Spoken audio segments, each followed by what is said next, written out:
मंगलम पंचपरमेष्टि मंगलम तीर्थंकरम मंगलम विश्वजिन्धर्मम मंगलम वीरशासनम मंगलम वीरशासनम वंदित्व सर्वसिद्धे ध्रुवमचलमणोभवं गतिं पत्ते वोक्षामि समयपाहुड मृण्मो सुधकेवलीभरिदं नमो अरिहन्तारं नमो सिद्धारं नमो आयर्याणं नमो उवज्झायाणं नमो लोवे सौवशाहूढ़म। समयसार परम मांगलिक ग्रंथ है। आचार्य कुंद कुंदेव द्वारा ईसा पूर्व प्रथम शताब्दी में यह लिखा गया है। ये हमें भूमिका में जानकारी होना चाहिए, हम क्या पढ़ रहे हैं। और इसमें कुल आत्मख्याति टीका के अनुसार 415 श्लोक हैं। भाषा इसकी प्राकृत है, आर्या छंद में लिखा गया है और शैली आध्यात्मिक है। आध्यात्मिक शैली है, आत्मा के सार का वर्णन इसमें दिया गया है। गाथा नंबर 12 चल रही है और जिसमें बताया जा रहा है कि व्यवहार का कथन भी हमें मान्य है और निश्चय का कथन भी हमें मान्य है। जहाँ जो प्रयोजनभूत हो उसे हमें स्वीकार करके मोक्ष मार्ग में आगे बढ़ना चाहिए। निषेध जहाँ पर हो वहाँ निषेध होना चाहिए और जहाँ विधि हो वहाँ पर विधि होना चाहिए। यही ज्ञानी की दृष्टि में होना चाहिए। जैसे कि मैंने आपको कहा कि दोनों नयों का जो विषय है वो अपने अपने को महत्वपूर्ण रखता है, क्योंकि उसमें स्यादवाद की मोहर लगी हुई है। जिन वचसी रमन्ते का अर्थ बताया था कि अपने आप में रमण करना है, जिनेन भगवान की वचनों को लेकर के रमण करना है। वीत रागियों से ही वीत राग के धर्म का पोषक होता है, पोषण होता है। रागियों से कभी वीतराग धर्म का पोषण नहीं होता है। इसलिए रागियों को धर्म की गद्दी में बैठने का अधिकार नहीं है।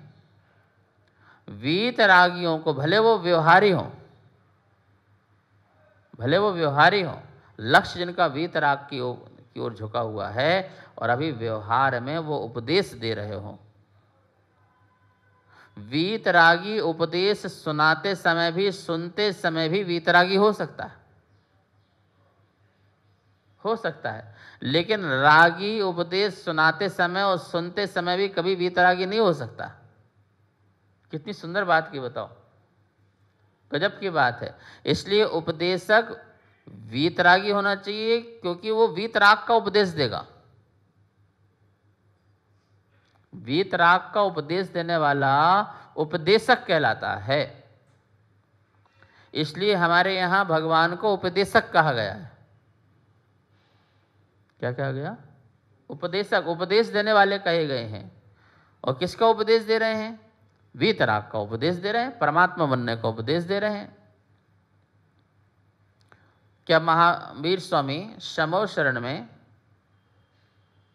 6-6 घड़ी बोलते हैं तो क्या टाइम पास के लिए बोलते हैं क्या? हंसी मजाक करते हैं क्या? मनोरंजन करते हैं क्या? तुम लोग खुश रहो, मेरे पास आते रहो, इसलिए बोलते हैं क्या? मेरे भक्त बने रहो इसलिए बोलते हैं क्या? मेरे कितने फॉलोवर्स हो जाएंगे क्या, इसलिए बोलते हैं क्या? भैया इसका कुछ कारण नहीं है। 6-6 घड़ी 9 घंटा लगभग 24-36 मिनट है, 36 मिनट, 24 घंटे में 9 घंटा 36 मिनट तीर्थंकर बोलते हैं ऑफिशियल रूप से। बोलना ही बोलना है, आप रोक नहीं सकते। और बीच में यदि कोई चक्रवर्ती आ जाए, कोई गणधर कोई प्रश्न कर ले तो वो अलग से बोलना है। कोई महान पुण्यात्मा जीव वहाँ पर उपस्थित हो, सौधर्मेंद्र आ जाए, सौधर्मेंद्र आने पर, गणधर के आ जाने पर, चक्रवर्ती के आने पर आपको चुप नहीं रहना है, आपको बोलना है। अचानक आने पर उपदेश चल रहा तो बोल ही रहे हैं, लेकिन जब उपदेश नहीं चल रहा उस समय भी यदि वो आ जाए तो आपको, वो सुनने ही आया है भाई, उसका पुण्य तुमको बुलवाएगा और आपको बोलना है। लेकिन क्या बोलते हैं, अरे भैया हमारी कहानी कर बोलते, कुछ नहीं बोलते। वो वीतरागता में हमारी कहानी बताते हैं, उसके अलावा कुछ नहीं बताते। अरे महाराज जी क्या बात कर रहे हो, उन्होंने त्रिलोक प्रणति बताया, 3 लोक के बारे में बताया। अरे वो 3 लोक के बारे में बताया तो वो वीतराग उपदेश है, उसी में ही तो तुमको वीतरागता प्रकट होगी। यदि तुमने 3 लोक नहीं समझा तो तुम जगत का कर्ता परमात्मा को मानोगे ना, और 3 लोग समझ लिए तो जगत का कर्ता अहो कोई नहीं है, द्रव्य ही द्रव्य का कर्ता है, कोई एक द्रव्य दूसरे द्रव्य का कर्ता नहीं है। ये तो लोगो अकृत्रिमो खलु, ये तो लोक जो है आकृत्रिम है, निश्चित से किसी ने बनाया नहीं है, ये वस्तु की अपनी व्यवस्था है। अहो वीतरागता पैदा हो गई ना, नहीं आई वीतरागता। अरे यदि आप इसको नहीं लाओगे तो तुम्हारे अंदर सरागता पैदा होगी, भगवान पर तुम्हें लगेगा कि भगवान ने बनाया है। यदि भगवान ने बनाया है तो भगवान से फिर तुम्हें राग होगा, और भगवान मेरे को मत बिगाड़ देना, तो इसलिए लड्डू भी चढ़ेंगे, प्रसाद भी चढ़ेगा। भगवान मुझे मिटा ना दे तो फिर उसके गीत भी गाए जाएंगे, उसकी प्रशंसा भी की जाएगी, और दिन रात 24 घंटे भगवान को मनाने में लगे रहेंगे, कहीं मामला बिगड़ ना जाए।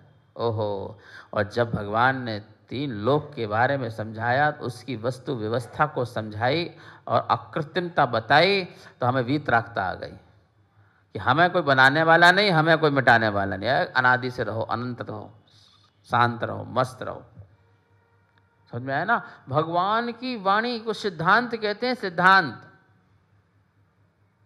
और सिद्धांत का इतना ही अर्थ होता है जो वाणी अंत में तुम्हें सिद्ध बना दे, वो सिद्धांत। भगवान की एक एक वाणी तुम्हें सिद्ध बनाती है, इसलिए वो सिद्धांत कहलाती है। जीव समास पढ़ाते समय जीव समासातीत कर देती है, गुणस्थान पढ़ाते समय तुम्हें गुणस्थानातीत कर दिया जाता है, मार्गणा पढ़ाते समय तुम्हें मार्गणातीत कर दिया जाता है, तुम्हें ये इससे भी ऊपर ले जाया जाता है। ये पढ़ लो ये तुम नहीं हो, ये पढ़ लो ये तुम नहीं हो, ये समझ लो ये तुम नहीं हो, तुम क्या हो? शुद्ध हो बस। क्या गजब की बात है माता जी, है? इसका नाम सिद्धांत। समझ में आया ना? और अंत मतलब जो है वो धर्म भी होता है। अंत का मतलब क्या होता है? धर्म, अनेकांत। अनेकांत शब्द में है ना, अनेक और अंत। अंत मतलब धर्म, जो जिसमें अनंत धर्म हो, जो धर्म सिद्धता को प्रकट करे, वो भी सिद्धांत। ऐसा भी अर्थ लगाना चाची, जो धर्म सिद्ध हो वो सिद्धांत। और धर्म क्या है? धर्म क्या है? वीतराग भाव ही धर्म है, और वीतराग भाव ही धर्म है। वस्तु का स्वरूप ही धर्म है, वस्तु की स्वरूप का जो प्रकट कराए वो धर्म है। सुनो भैया, अपरम भाव धर्म नहीं है। गाथा नंबर 12, कथन किया जा रहा है समझाने के लिए, पर वो धर्म नहीं है। समझ करके आगे बढ़ने का नाम धर्म है, परम भाव में जाने का नाम धर्म है, अपरम भाव धर्म नहीं है। शुभ परिणाम भी धर्म नहीं है। शुभ परिणाम जो धर्म कहा गया है वो इच्छा पूर्वक पुरुषार्थ वाला धर्म कहा गया है। जो 4 पुरुषार्थ में कहा गया ना कि धर्म पुरुषार्थ, वो धर्म पुरुषार्थ शुद्ध वाला नहीं है, अशुद्ध वाला है। अशुद्ध मतलब हमारी इच्छा वाला है, और इच्छा वाला कभी शुद्ध होता नहीं है। हम इच्छा से मंदिर जा रहे हैं, हम इच्छा से पुण्य कमा रहे, इच्छा से दान दे रहे, हमारी इसमें इच्छा है, इसमें हमारा राग लग रहा है। क्या लग रहा है?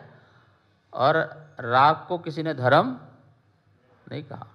ये जिन शासन ही है जिसने राग को आग कहा है कि भैया छोटा सा भी राग चिंगारी है, 11वें गुण स्थान से नीचे गिरा देगा। राग आग है, चाहे छोटी हो चाहे बड़ी हो, और बड़ी तो छोटी तो बड़ी खतरनाक होती है, धीरे धीरे जलाती है और सीधे ऊपर से गिराती है। बड़ी आग तो नीचे ही रखती है, देखते नहीं हो 11वें गुण स्थान में सूक्ष्म लोभ दबा हुआ है, वो आग ही तो है। और जैसे ही उदय में आता है तो तुमको बिल्कुल नीचे धड़ाम से पहले तक ला सकता है वो।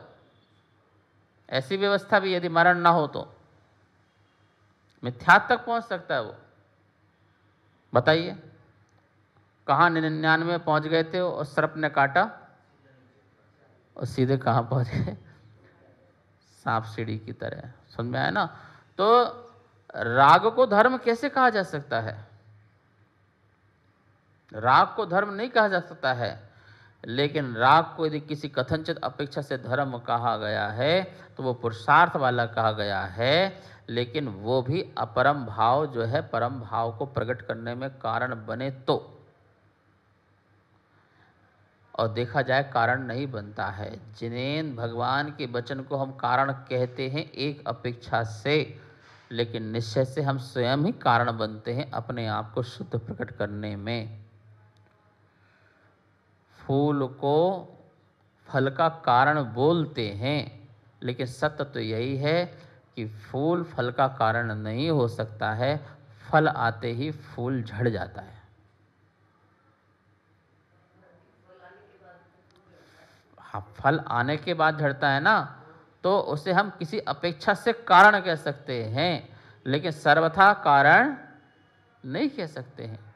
इस सर्वथा कारण कह दिया तो फिर फूल ही जो है फूल ही फल हो जाएगा, फूल ही फल हो जाएगा, फिर राग ही वीतरागता हो जाएगी। राग ही क्या हो जाएगी? क्योंकि राग ही कारण है और कारण से कार होता है। क्या होता है? कारण से कार होता है। तो जो कारण होगा कार्य भी तो वही होगा ना। तो राग कारण है तो कार्य भी क्या होगा? बोलो, आप फंस गए। राग कारण है तो कार्य रूप में क्या प्रकट होगा?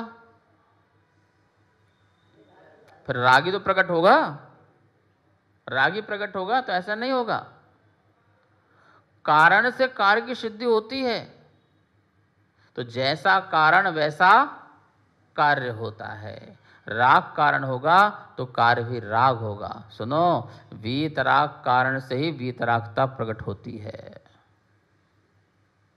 जितने अंश में तुम्हारी शुद्धता प्रकट हुई है वही शुद्धता तुम्हें पूर्ण शुद्धता प्रकट करेगी। अशुद्धता से अशुद्धता ही आएगी और शुद्धता से शुद्धता आएगी, ये नियम है। हाँ है, तो वही तो है। और क्या है? समझो, समझो, इस बात को अच्छे समझो।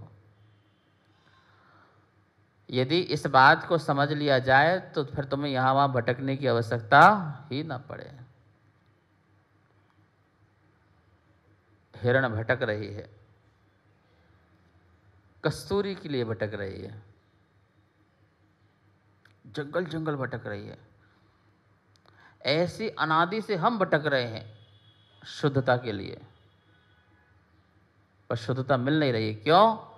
क्योंकि हिरण जंगल में कस्तूरी को ढूंढ रही है। चाची, इस शरीर में तुम ढूंढ रही हो, भगवान कहाँ है? जबकि शरीर में भगवान नहीं है, तुम्हारी आत्मा में भगवान है।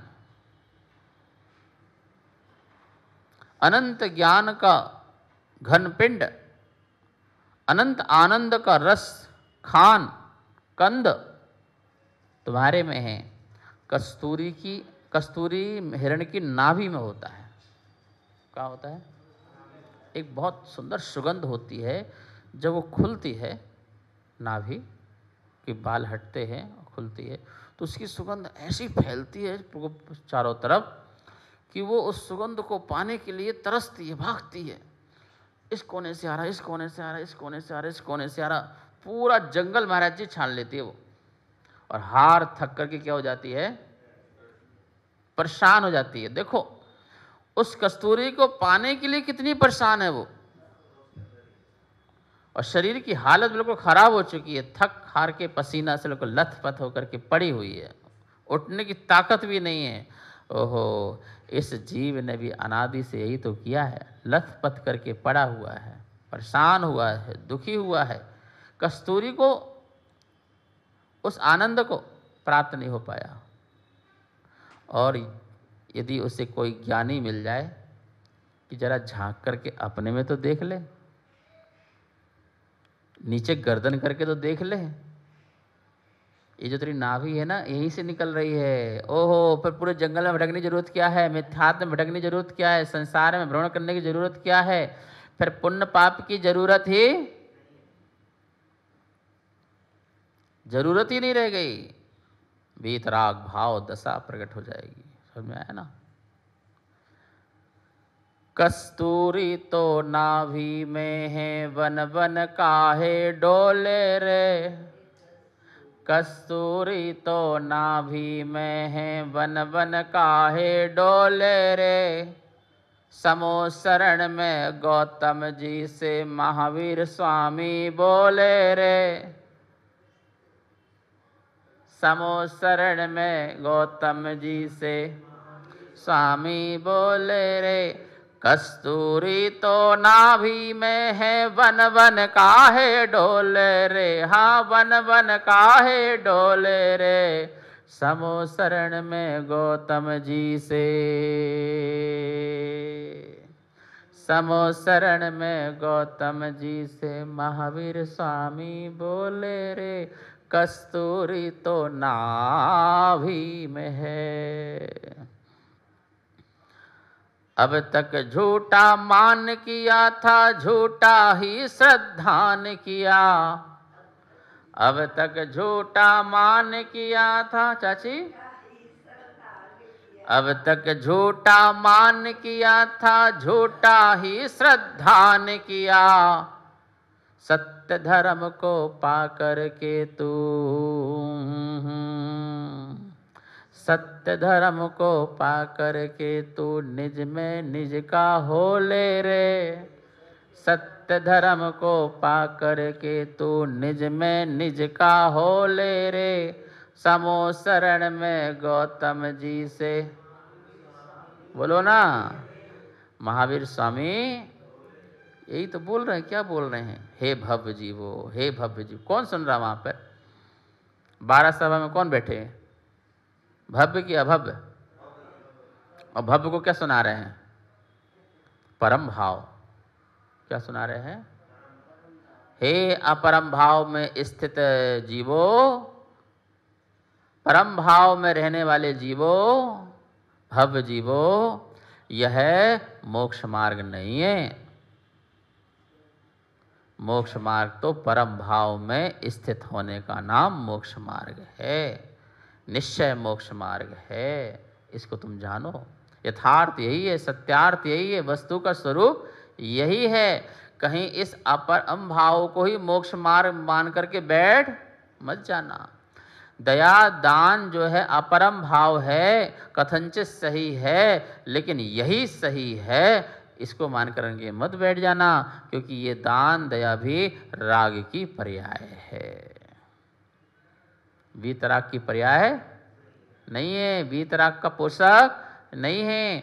इस भाव को छोड़ने पर ही वीतराग दशा प्रकट होती है। फूल फल को, वृक्ष फूल को ना छोड़े तो कभी फल ना दे। क्या बोले? अब फिर से आ जाओ वही बात में। वृक्ष वृक्ष मतलब आत्मा, वृक्ष मतलब आत्मा, ज्ञायक, अखंड, अहेतुक, असहयोगी, अहेतुक है। आत्मा कैसी है? अहेतुक है। ऐसी अहेतुक मतलब किसी हेतु से पैदा नहीं हुई है, वरना किसी हेतु से नष्ट भी हो जाएगी। अहेतुक है, अकारण है, कारण से पैदा नहीं हुई है, वरना दूसरे कारण से, जैसे उनके कहाँ बोलते हैं उसने पैदा किया और वो समाप्त करेगा, तो एक कारण है पैदा करने का, एक कारण है, तो अकारण है, अहेतुक है, अनादि और अनंत है। ऐसी आत्मा, ऐसी आत्मा जो है, वो आत्मा जो है शुद्ध है, उसका तू ध्यान कर, उसको तू ध्येय में ला। उस अपरम भाव, दान दया राग की पर्याय है। किसकी पर्याय है? लेकिन जब तक शुद्ध प्रकट नहीं हो रहा है, वो राग भी प्रयोजनभूत है, मंदिर जाना भी प्रयोजनभूत है। सुनने वालों एक बात ध्यान रखना, पूरी व्याख्या सुना करो, अधूरा मत सुनना, टीवी बंद करके मत जाना, नहीं तो अनंत काल संसार में भ्रमण करोगे। मैंने तुमसे कह दिया मंदिर जाना धर्म नहीं है और तुमने टीवी बंद कर दी, तो मामला बिगड़ जाएगा। वीतराग धर्म में मंदिर जाना है ही नहीं है, ज्ञायक में मंदिर जाना है ही नहीं है, शुद्ध के आश्रय में मंदिर जाना है ही नहीं है, शुद्ध उपयोग में मंदिर जाना है ही नहीं है। मुनिराज शुद्ध उपयोग की घटाघटी ले रहे हैं, आनंद की घटाघटी ले रहे हैं, जंगल में बैठ करके, शमशान में बैठ करके, गुफाओं में, गिरी गंधर गुफाओं में बैठ करके, मंदिर है ही नहीं है, उनका आत्मा ही मंदिर है, आत्मा ही मंदिर है। ऐसे जीवों की क्या मंदिर की आवश्यकता है? लेकिन जब तक ऐसी दशा में ना बैठो तो घर में मत बैठो, फिर मंदिर में बैठो, फिर गुरु के पास बैठो, फिर वचनों को सुनो, शास्त्रों को सुनो, दान करो, दया करो, परोपकार करो, आचरण विहीन मत हो जाओ, बाह्य क्रियाएं करो, लेकिन लक्ष्य, उपदेश सुनने में लक्ष्य नहीं, उपदेशक होने में लक्ष्य बनाना है। क्या बोले? उपदेश सुनने में लक्ष्य नहीं, पूज्य में लक्ष्य नहीं, पूजक होने में लक्ष्य बनाना है। नहीं बात समझ में आई? उपदेशक कौन है? तीर्थंकर, तो तीर्थंकर में लक्ष्य नहीं, तीर्थंकर होने में लक्ष्य बनाना है। समझ आई ना? परमात्मा में लक्ष्य नहीं, परमात्मा होने में लक्ष्य बनाना है। तो परमात्मा होने में लक्ष्य बनाना है तो परमात्मा को सुनते सुनते भी परमात्मा होना है। गुरु बनाने का लक्ष्य बनाना है, गुरु होने का लक्ष्य बनाना है, तो गुरु को सुनते सुनते भी गुरु बनना है। गुरु में नहीं रमना है, गुरु के वचन में नहीं रमना है, उसको लेकर के अपने में रमना है, अपने में गुरुत्व पैदा करना है। प्रभु में नहीं रमना है, प्रभु के वचन में नहीं रमना है, अपने में प्रभुत्व पैदा करना है। पूज्य में नहीं रमना है, पूज्य को देख करके अपने में पूज्यता पैदा करना है। मंदिर में नहीं रमना है, मंदिर में नहीं रमना है, मंदिर नहीं देखना है, मंदिर में नहीं रमना है, मंदिर को देख करके, मंदिर में जा करके अपने में को मन को मंदिर बनाना है, अपने मन को मंदिर बनाना है। आप पाषाण में रम रहे हो, पाषाण में नहीं, खुद की परमात्मा में रमे।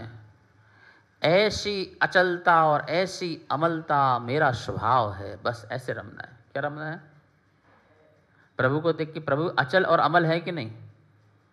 प्रभु के, आपको प्रभु में कोई मल दिखाई दे रहा है? नहीं दिखाई ना? शुद्ध आत्मा दिख रही है, ये शुद्ध आत्मा आकार, बिल्कुल स्फटिक मणि की तरह। और अचलता दिखाई दे रही है, आंखें झपझप हो रही है भगवान की, हाथ पर उठ रहे हैं क्या? कैसे? बिल्कुल। ओहो, ऐसी अमलता और ऐसी अचलता मेरी है, मेरी भी है। प्रभु सिर्फ आपकी ही ऐसा नहीं है।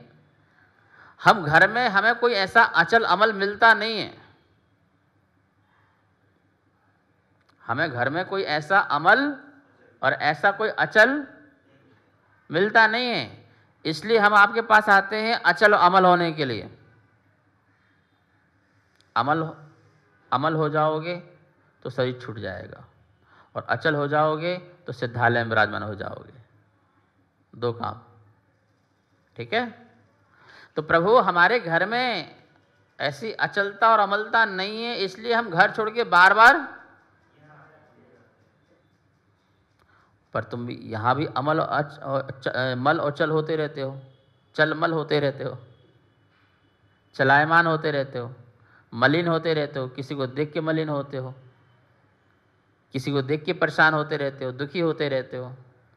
बेटा बन जा प्रधान, बताऊंगा तुझे, तो तुम इसमें लगे रहते हो, उठा पटक में लगे रहते हो, मलिन होते रहते हो। मंदिर में आके तुम मलिन हो रहे हो, अमल के पास आके तुम मलिन हो रहे हो, सोचो तो। और सुनो भैया, ये छोड़ो, अध्यात्म से चलो। तुम प्रभु को देखकर भी राग में मलिन हो रहे हो तो ये भी अच्छी बात नहीं है। प्रभु तुम्हारा ये राग मुझे वीतराग प्रकट कराए, ये राग भी समाप्त कराए। जैन दर्शन में सुनो भैया, दर्शन किसे कहते हैं? देव दर्शन किसे कहते हैं? दर्शन किसे कहते हैं? दर्शन वही है जिससे दर्शन छूट जाए। दर्शन वही है, दर्शन करते करते दर्शन छूट जाए, वो दर्शन है, बाकी प्रदर्शन है। क्या बोले? दर्शन करते करते दर्शन छूट जाए, आत्म दर्शन हो जाए। क्या हो जाए? जैसी अचलता, जैसी अमलता। तुम भी खड़े हो जाओ ना, कायस्वर में खड़े क्यों नहीं होते हो? साइड में हो जाओ मंदिर में, कायस्वर में, जैसे भगवान बिल्कुल खड़े हैं, अचल बिल्कुल, टस से मस, हिलते डुलते भी नहीं है। थोड़ा तुम भी हो, बहुत भागते रहते हो यहाँ से वहाँ। आधे घंटे की पूजा में पता नहीं कितने बार कृष्ण बन जाते हो, एक टांग ऊपर, एक टांग नीचे, एक हाथ ऊपर, एक हाथ ऊपर, कभी ये कभी वो चलता रहता है। महावीर बनो, अचलता लाओ, कायस्वर करो, ध्यान लाओ। दर्शन करते करते दर्शन ना हो पर के स्वा के दर्शन हो जाए, आत्म दर्शन हो जाए, निज दर्शन हो जाए, सम्यक दर्शन हो जाए, केवल दर्शन हो जाए, तो मजे की चीज है ना। ये उद्देश्य है जैन दर्शन का। ध्यान रखना, सिर्फ ड्यूटी नहीं है जैन दर्शन, मंदिर जाना ड्यूटी नहीं है, आत्मा को ब्यूटी बनाना है। क्या बनाना है? ब्यूटी बनाने का नाम जैन दर्शन है कविता। हाँ, देव दर्शन आत्म दर्शन है, प्रदर्शन नहीं है। तो दर्शन छूट जाए इसलिए दर्शन करना। मुनिराज क्यों बन रहे हैं? मुनिराज बनना छूट जाए। क्या बार बार पहने कपड़ा उतारें? खेल खत्म। हम कपड़े नहीं उतारेंगे, हम तो शरीर भी उतार देंगे, शरीर भी उतार देंगे, हम शरीर से भी उतर जाएंगे, हम तो अपने में उतर जाएंगे। इसका नाम देव दर्शन है, इसका नाम सम्यक दर्शन है, इसका नाम सम्यक चारित्र। समझ में आया ना? अपरम भाव से परम भाव की यात्रा करना है, लेकिन अपरम भाव भी प्रयोजन भूत है जब तक परम भाव को प्राप्त हम नहीं हुए। शेष विषय कल। जावाणी के ज्ञान से सूझे लोकालो, शोवाणी मस्तक धरो सदा देत हो दो। हे जनवाणी भारती तो है जपो दिन रेन, जो तेरी शरणा धरे सो पावे सुख चैन। आशीर्वाद के रूप में 9 बार 9 पढ़िए। कार्यक्रम पाठशाला के पुण्यार्जक थे श्री दिगंबर जैन मंदिर, लोधी कॉलोनी, दिल्ली।